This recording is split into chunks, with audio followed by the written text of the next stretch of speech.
원래 이 3장의 시작은 말에 대해서 이제 야고보서가 하고 싶은 겁니다. 즉 1장에서는 한마디로 요약하면 야고보는 이렇게 말할 수 있어요. 행위가 굉장히 중요하다. 실천을 해라. 믿는 사람이라면 삶으로 믿음을 보여주며 살아라. 너희가 믿음이 있다고 말하면서 실천이 없다면 그건 죽은 것이다. 그렇기 때문에 믿는 사람으로서 삶으로 보여줘야 된다. 그 첫 번째는 눈에 보이는 대로 판단하지 마라. 즉 눈에 보이는 가난함과 부요한 자들을 차별하지 말고 특별히 교회 공동체 안에서 그들을 대함에 있어서 예배 가운데 있어서 그들을 대함에 있어서 노골적 차별을 하지 마라. 이렇게 권면합니다.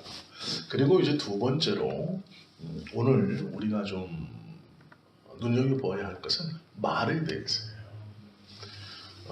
믿음이 있다고 말하느냐? 그러면 말을 조심해라 라고 말하고 있어요. 첫 번째는 시각적인 것이죠. 제일 먼저 눈에 보이는 것에서 믿는 자로서 행하고, 두 번째는 말하는 것에 있어서 믿는 자로서 행해야 한다. 그 말을 하기 전에 3장 1절에서 짧지만 선생된 자들이라고 딱 호칭하면서 뭔가 하나를 떼어서 설명하고 있습니다. 그런데 이것을 작게 보면 목회자들만을 뜻하는 것 같지만 조금 이것을 넓게 보면 똑같은 거예요. 믿음이 있는 사람을 지칭하는 것과 같은 것이죠. 그래서 오늘은 이 두 가지를 좀 같이 볼 건데요. 선생된 자들은 하나님께서 우리 주님이 핏값으로 세우신 교회를 진리의 말씀으로 인도해 가야 할 책임이 있는 사람들입니다. 그런데 먼저 우리가 봐야 할 것은 선생이 많이 되지 말라라고 말씀하셨어요. 그러면 함부로 목회자가 되는 것, 함부로 내 아들을 놓고 서원하는 것은 좋지 않은 거예요.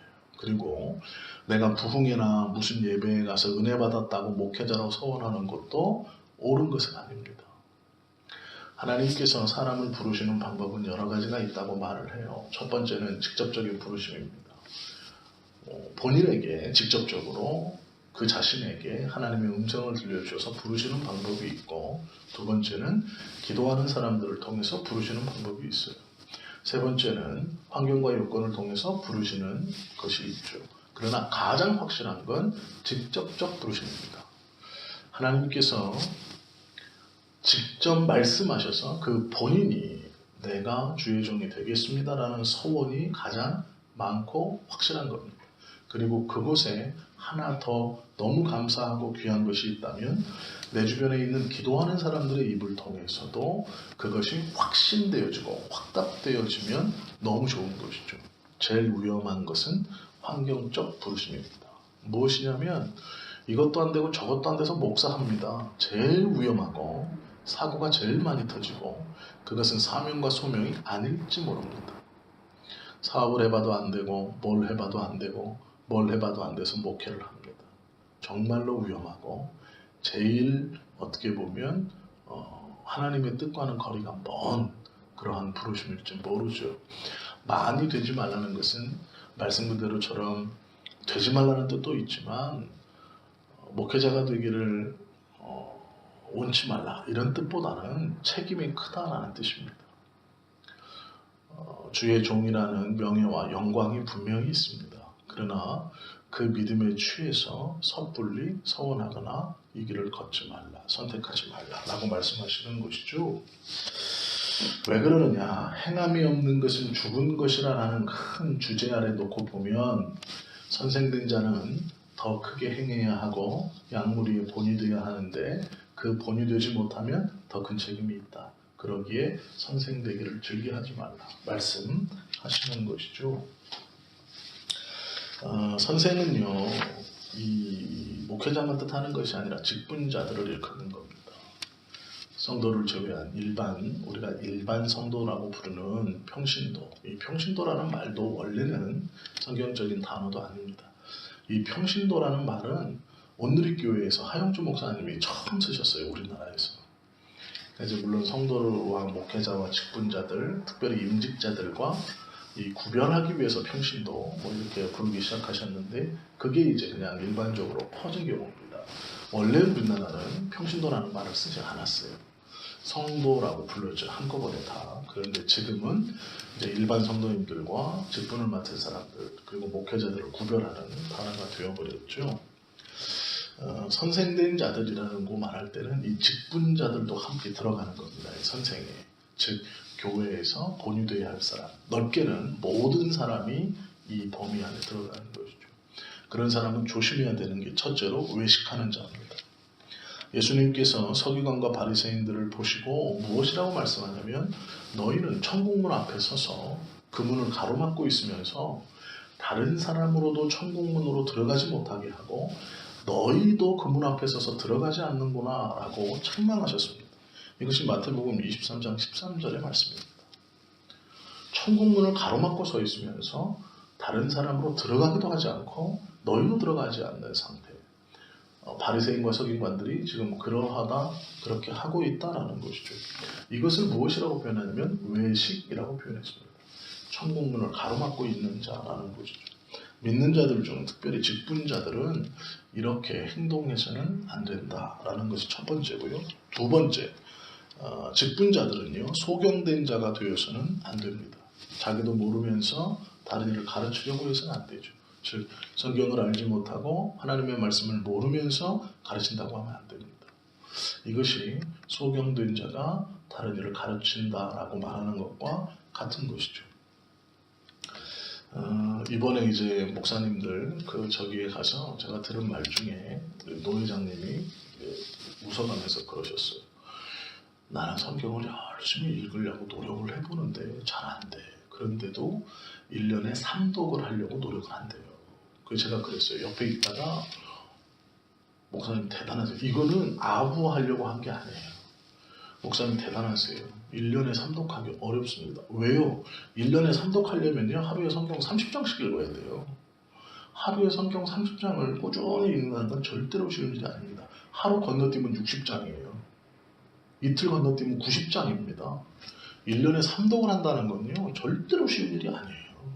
물론 휴가를 받아서나 아니면 날을 잡아서 이제 아침부터 쭉 읽으시는 그렇게 목사님들이 성경을 보시는 분도 계세요. 물론 좋아요. 그런데 그 목사님 말씀처럼 나는 꾸준히 하루에 이렇게 읽어서 1년에 3독을 하려고 노력을 하고 있습니다. 라는 그 고백이 저는 너무 귀하고 또한 제가 돌아봤어요. 나는 3독을 하나 못하는 것 같아요. 보니까 제가 왜냐하면 말씀을 준비하고 성경을 읽는다고 읽는데 말씀을 준비할 때는 한 구절을 50번에서 100번 정도 보지 않습니까? 주일 설교를 준비할 때는 문맥을 파악해야 되고 주제를 알아야 되고 앞뒤 연결을 파악해야 되고 원어부터 영어 성경, 킹제임스 버전, NIV, 쉬운 성경을 봅니다. 6, 7가지 성경 번역본 버전들을 보고 또 박윤선 박사님 주석, 칼빈 주석, 여러 가지 주석을 보고 또 WBC를 비롯한 지금 나온 주석들을 한 번씩 봅니다. 그런데 문제는 뭐냐면 통으로 창세기부터 계시록까지 읽어서 내가 과연 1년에 3독을 하는가? 아닌 것 같아요. 1독 정도 하면 많이 하지 않나? 아니 1독도 못하고 있지 않나 하는 반성을 하게 됐습니다. 3독을 한다는 것은요 대단한 것이죠. 우리 성도님들도 딱 한번 생각해 보셔야 돼요. 성경을 1년에 몇 번이나 보나? 여기서 매우 중요한 문제죠. 즉 임직된 자가 하나님의 직분을 맡은 자가 말씀을 모르면서 인도한다고 하면 안 된다라는 것이고요. 세 번째는 가르치는 자는 가르침을 받는 자들의 영혼의 빛 보증에 책임이 있다는 것을 인식해야 됩니다. 즉 우리가 어린아이들을 가르치든 우리의 믿음의 후세대들을 가르치든 내가 내 자녀에게 하나님의 말씀을 전하든 식사 시간이든 어디든 그 짧게 전하는 그 하나님의 말씀과 은혜에 대해서 가르칠 때라도 그냥 내가 알고 있는 것을 가르친다는 게 아니라 이들의 영혼에 대한 빛을 내가 하나님께 지고 있다는 마음이 있어야 돼요. 이것이 신앙의 선배된 자가 신앙의 나중된 자를 대하는 모습입니다. 히브리서 13장 17절에 보면 너희를 인도하는 자들에게 순종하고 복종하라. 저희는 너의 영혼을 위하여 경성하기를 자기가 회개할 자인 것 같이 하느니라. 너희의 영혼을 그들은 하나님 앞에 책임을 져야 되고 그것을 올바로 이끌어가야 될 자기에게 소명과 사명이 있다라고 한다라는 거예요. 이것이 바른 모습이다라고 성경은 가르치고 있죠. 또 선생된 자들은, 임직된 자들은 반드시 전해야 할 것은 전해야 합니다. 사람의 눈치를 보고 전하지 못하는 것, 또 건너뛰는 것, 바꿔서 전하는 것은 있을 수 없는 것이죠. 성경은요, 이러한 사람들을 뭐라고 표현하냐면 짖지 못하는 개라고 표현합니다. 목회자들을 개라고 표현하기도 하는데요, 성경은 특별히 전할 것을 전하지 못하는 사람들을 짖지 못하는 개라고 표현합니다. 개의 소명은 집을 지키고 짖어야 하는 것인데 그러지 못하는 것, 즉 쓸데없다는 것이죠. 짖지 못하는 개라고 표현하고 있습니다. 이 귀하고 복된 성도의 임직, 귀하고 복된 성도로 부르심은 우리의 의지가 아니죠. 하나님께서 주시는 일방적 은혜죠.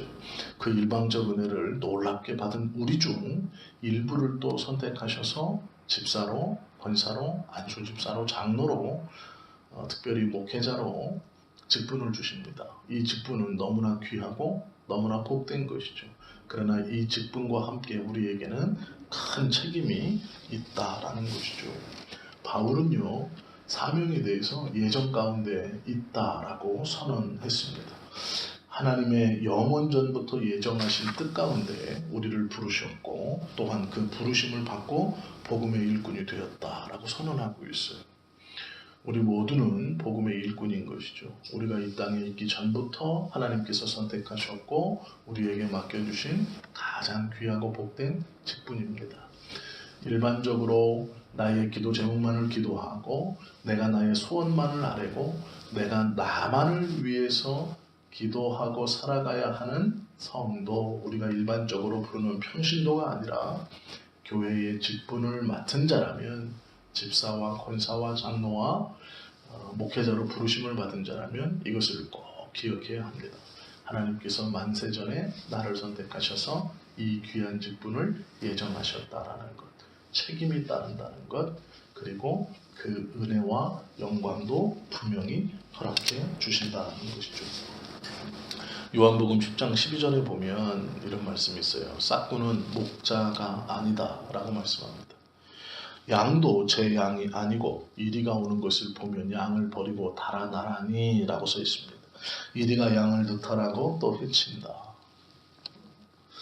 교회를 위해서 기도하지 않는 성도, 공동체를 위해서 기도하지 않는 성도, 또한 목회자는 하나님께서 인정하지 않으신다라는 것이죠.